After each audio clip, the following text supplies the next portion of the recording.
This year is the worst for me because my girlfriend of 8 years cheated on me over a simple Happy New Year message from someone she barely knew.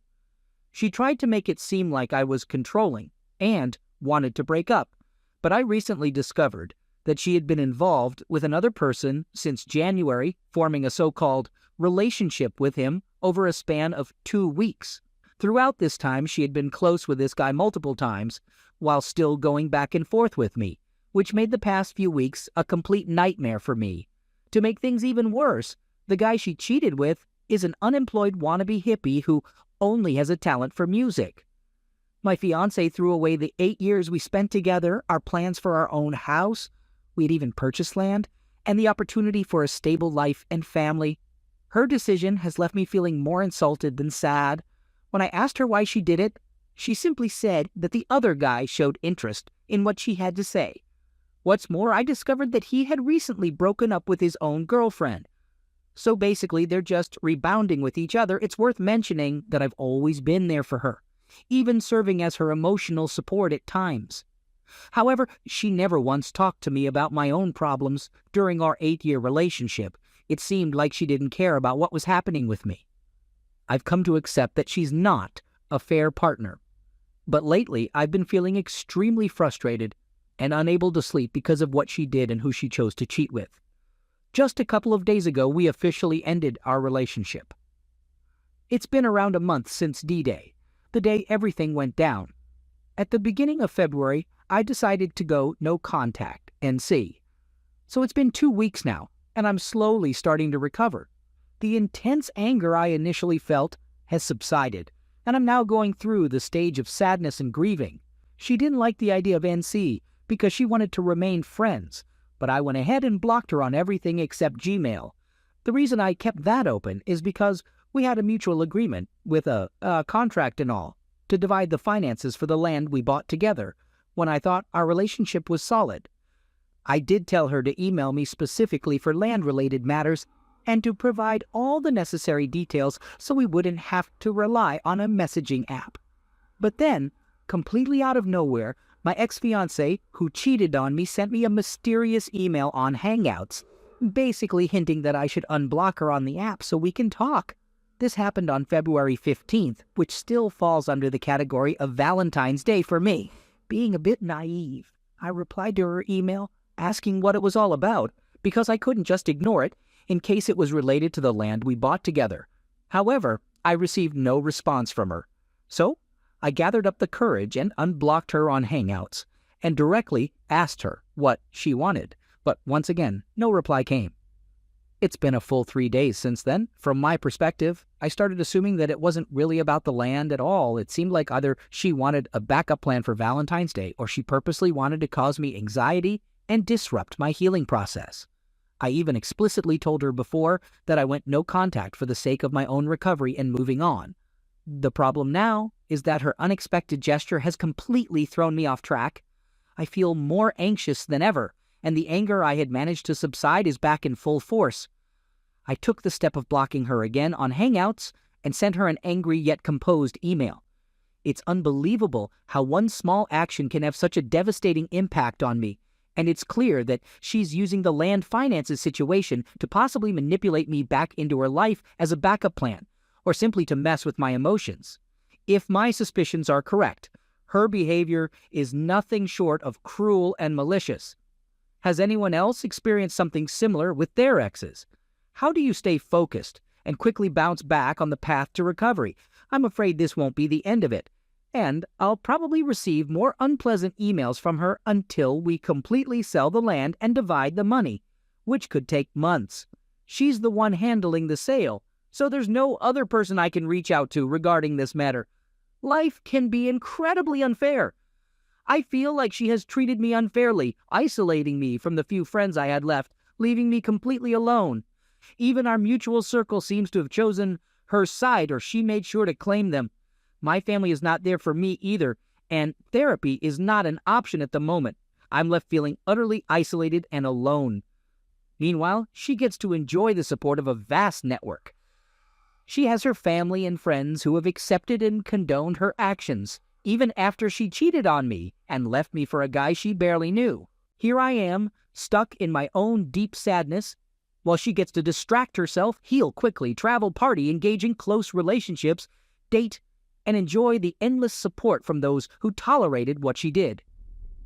She knew I was introverted, and she knew I sometimes struggled with bouts of depression, but she never cared about that back then, and she never offered me any comfort. I tried to go no contact, but a few days ago, she suddenly reached out, extending an olive branch of friendship and showing concern for my mental well-being. Why should I believe she cares now when she didn't care when we were together? I rejected her offer of friendship and blocked her, feeling even worse because I let her disrupt my progress with false hopes and breadcrumbs. It's even more painful knowing that she's out there having the time of her life with her support system, especially after I helped her secure her financial stability by getting her into my line of work. I feel so used and discarded. Now that she no longer needs me, she tossed me aside like a disposable rag. 8 years of my life wasted, simply because I no longer served a purpose to her. Cheaters seem to come out on top, don't they? They took away my happiness, my dreams, my love, and almost everything I had. And now they get to revel in their ill-gotten gains. Screw this, I didn't deserve any of it. All I wanted was someone to grow old with and a normal, loving family. But now I feel even more isolated for simply desiring those things and working towards them. Thoughts of ending it all have strangely become a source of comfort, to the point where they've helped me drift off to sleep. Life is so unfair, and it feels like karma doesn't even exist. I'm relying on this community for support because it's all I have left. Please help me get through this. So it's been about 2 months of on and off no contact, and she suddenly reached out, asking how I'm doing during the lockdown in our country. I didn't reply. The next day, she messaged me again with the same question. Part of me wants to respond and have a conversation with her, but I know she's still dating the person she left me for. She basically cheated on me by overlapping our relationships. They're probably cooped up together, keeping each other occupied during this month-long lockdown. Should I even bother responding to her? I feel like I'm standing at a crossroads here. She's reached out to me before during the earlier stages of no contact, but under different and safer circumstances. She would breadcrumb me, asking about my well-being, and even suggesting getting back together while still with the other guy, only to change her mind the next day. I'm afraid that if I engage in conversation with her now, I'll just reset all the progress I've made in healing and fall for false hopes of reconciliation. She explicitly mentioned wanting to be friends, as if keeping me as a backup plan. I turned down that offer. Should I respond to show her that I still care, or would that just stroke her ego even more? The truth is, I'll be more messed up if my response doesn't lead to us getting back together, or if it leads to her giving me mixed signals. I really need some advice on how to move forward. So, about a week ago, I shared a post about my ex-fiancée who reached out to me during the lockdown. I didn't respond to her, and she contacted me again afterwards. I chose not to reply because she has a history of breadcrumbing me while I was practicing no contact. But here's the latest update. Today, she started reaching out to my relatives on Facebook. So far, she's added my cousin and has been chatting with them. This is because I blocked her on everything else and didn't respond to her email messages. Now, my cousin is asking me what they should say to her and whether or not to reply. I'm worried that if we don't handle this well, she might start messaging my friends or other family members asking about me. It's a bit amusing, to be honest. I can't help but wonder if her actions are driven by genuine concern, or if it's just the result of no contact finally getting to her, making her anxious now that I'm out of her life.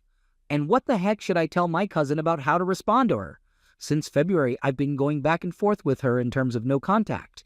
She even breadcrumbing me. And at one point, she asked to get back together over a phone call, only to change her mind the very next day. Mind you, she was already with the guy she replaced me with during all of this. Now, let's fast forward to yesterday. Despite ignoring her emails where she asked how I was doing during a lockdown in our region, she went ahead and called me on Hangouts. I didn't expect much and wasn't particularly interested, but I must admit, it felt good to have some power over her. So I decided to answer, and we had a conversation. However, I made sure not to show any emotion or interest in being friends with her, nor did I provide much information about myself. I kept my responses brief and to the point. She began the call by apologizing for the messy breakup, even though she had already said sorry multiple times before I even started the no contact. However, she conveniently avoided apologizing for the affair itself, probably trying to avoid facing the truth. I found it strange, so I simply replied with an okay, and told her that it didn't really matter to me because I was already moving on. I had a feeling she had ulterior motives when she asked if I was seeing someone else or if I was dating a mutual acquaintance we both knew. I chose not to answer and had to mute my microphone to hold back my laughter. Fortunately, she didn't press the issue much after I refused to respond. However, she still seemed eager and even asked about my goals and what I'd been up to.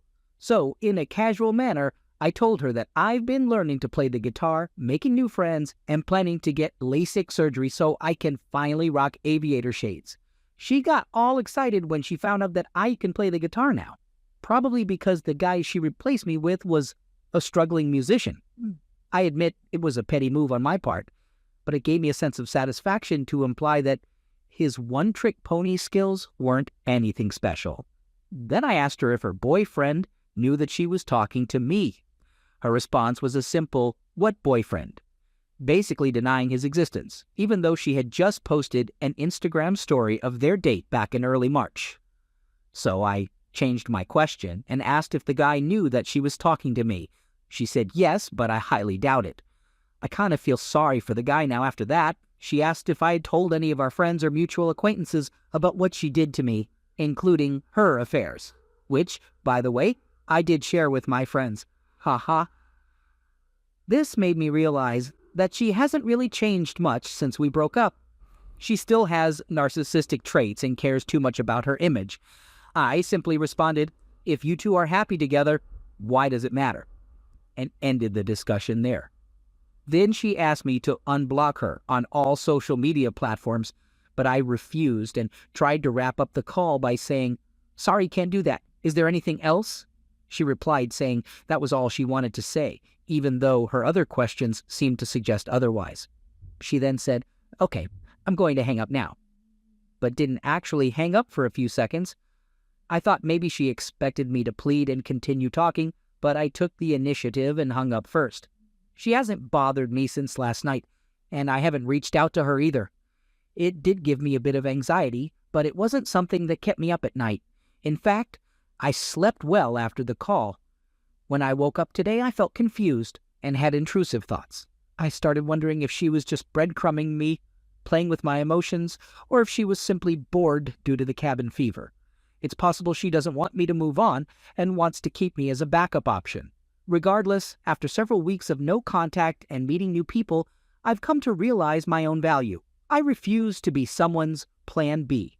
Maybe she expected me to be the one to suggest getting back together, as that was a pattern in our on and off relationship.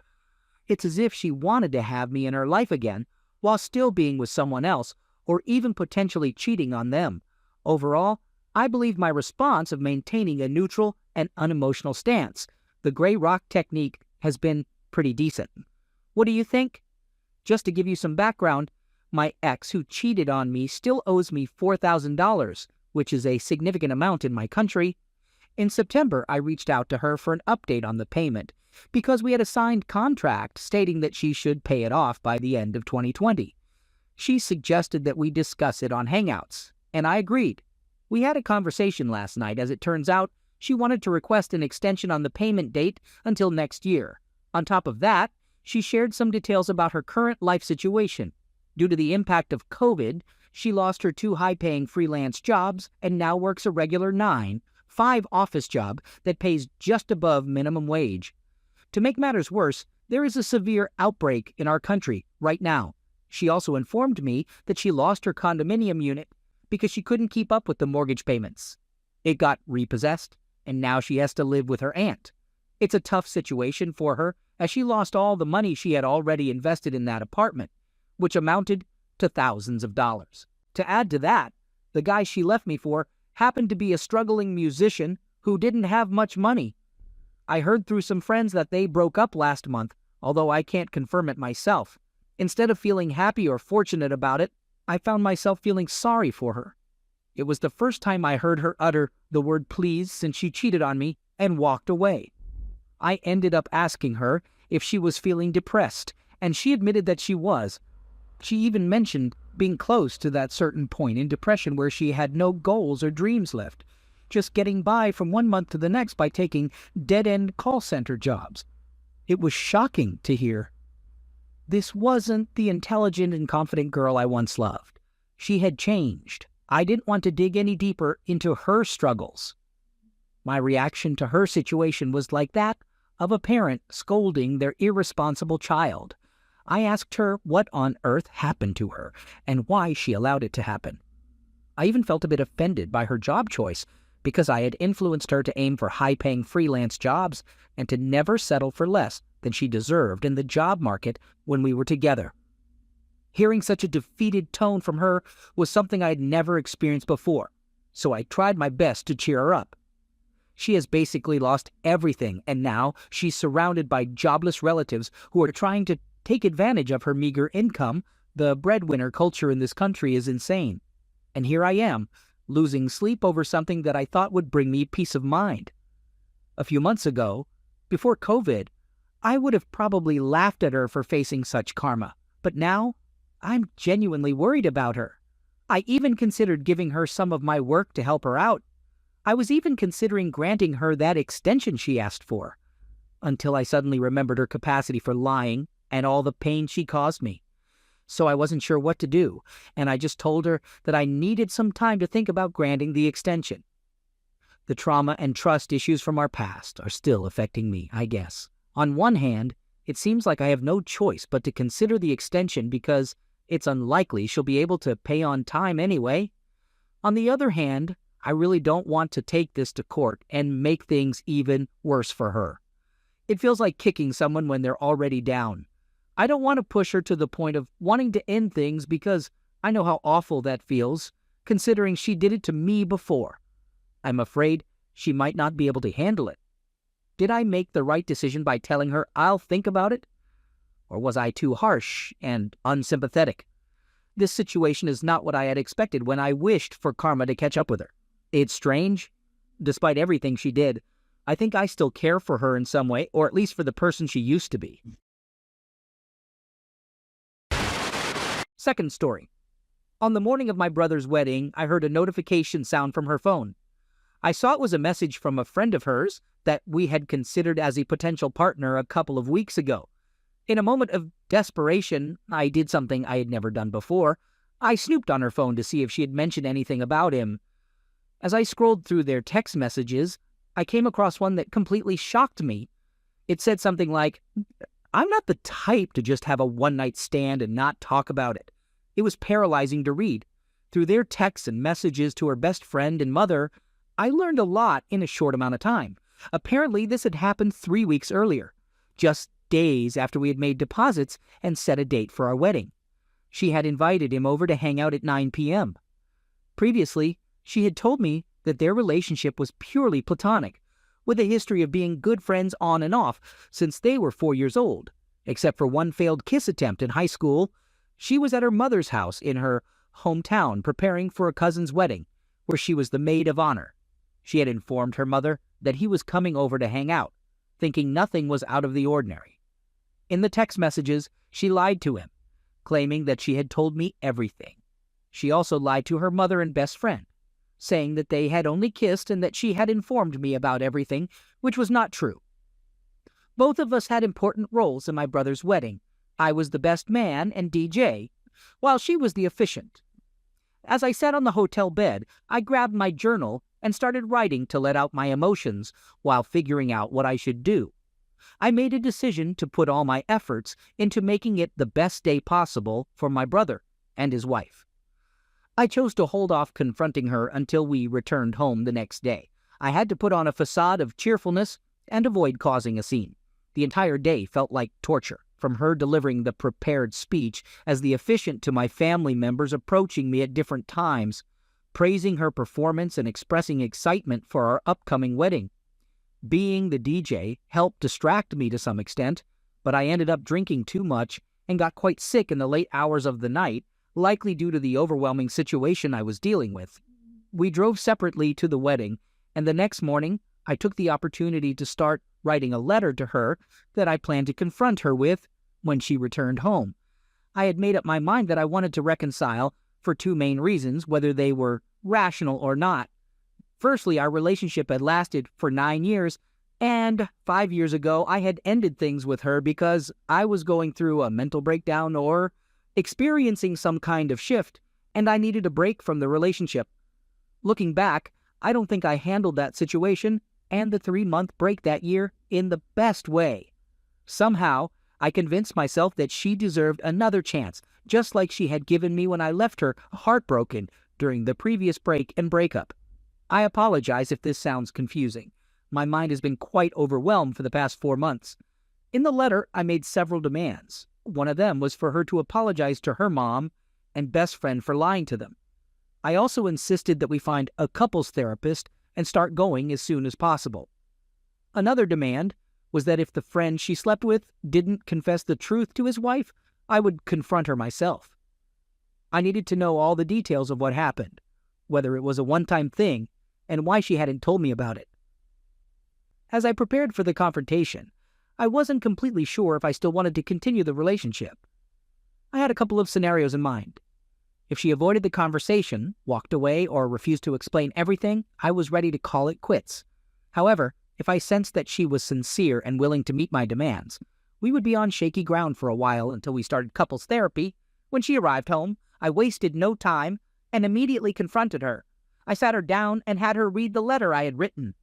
As she started reading a few lines, she tried to change the subject by saying, "Can we talk about this?" I didn't back down and firmly replied, "If you still have any respect for me, read what I wrote first, and then we can talk." After she had read about a page, she burst into tears and couldn't stop crying. Her sobbing continued throughout all 6 pages of the letter. Once she had composed herself, I asked her direct questions and made specific demands. She admitted that it had only happened once. The other guy had been expressing his frustrations about his life, lack of closeness with his wife for over 6 months, 2 DUIs, and losing his job, and he made advances towards her, which she eventually reciprocated. They didn't use any protection. I also asked her about the idea of being with multiple guys, and she confessed that she had used it as a way to justify her cheating and alleviate her guilt. I know the logic behind it is quite something. The reason she gave for cheating didn't make much sense to me either. She claimed that the other guy was vulnerable and expressing how miserable his life was, and she felt sorry for him. But to me, it just sounded like he was complaining, and she felt pity. She admitted that she didn't tell me right away because I had previously made it clear that cheating was a definite deal breaker for me. She even mentioned talking to her therapist and preparing for the possibility of us breaking up. At first, I didn't plan on cutting off contact between her and the other guy. However, 2 weeks after our confrontation, he came clean to his wife and completely ended contact with my fiancé. His parents, who she had been friends with for a long time, also severed ties with her. On that day, I received a message on Facebook from his wife, informing me that my fiancé had cheated on me with her husband. We had a lengthy conversation about everything, and she decided to kick him out for an unspecified period of time and keep their 2 kids with her. It was somewhat comforting to talk to someone who was going through a similar situation, and we agreed to have no further contact between them. For the next 2 months after the confrontation, things seemed to improve. We were more open with each other, had better communication, became more close, and started couples therapy. Unfortunately, it didn't last. During one of our therapy sessions, she revealed that the idea of taking a break or separating had crossed her mind recently. She felt the need to understand why she had done what she did, and whether she truly wanted to marry me and envision a future together. A week later, she confronted me and expressed her desire to move forward with the break, saying she would find a relative to stay with. For a period of 2 weeks, she spoke with her relatives and eventually decided to stay with her sister. She's currently unemployed, which I think played a role in her needing some time to figure things out on her own. Another concern of mine is how she's become really obsessed with astrology lately, like it's consuming her thoughts or something. Despite feeling extremely frustrated with the situation, I granted her wish to have some space. During the past 3 weeks of this separation, My emotions have been all over the place. However, I think I've come to accept that I'll be okay even if she doesn't want to continue our relationship. During this time apart, I've reflected on everything that has happened, and I can't seem to move past the fact that the cheating occurred just days after we booked a wedding venue. I'm still hurting and trying to heal from all of this, and it's tough to accept that she's the one making the decisions about whether she wants to stay or not. Surprisingly, I haven't felt suspicious or distrusting of her cheating on me with him or anyone else. But maybe that's because I'm being naive and somehow not dealing with the major trust issues right now. Fortunately, I have received good support from a couple of relatives and close friends, and I've been seeing my own therapist for the past 3 months, so I do have a strong support system in place. Dealing with a cheating partner is something no one should have to go through, and it's definitely not something I was prepared for. I'm just doing my best to navigate through this situation. If things don't work out, I know I'll be okay in the end.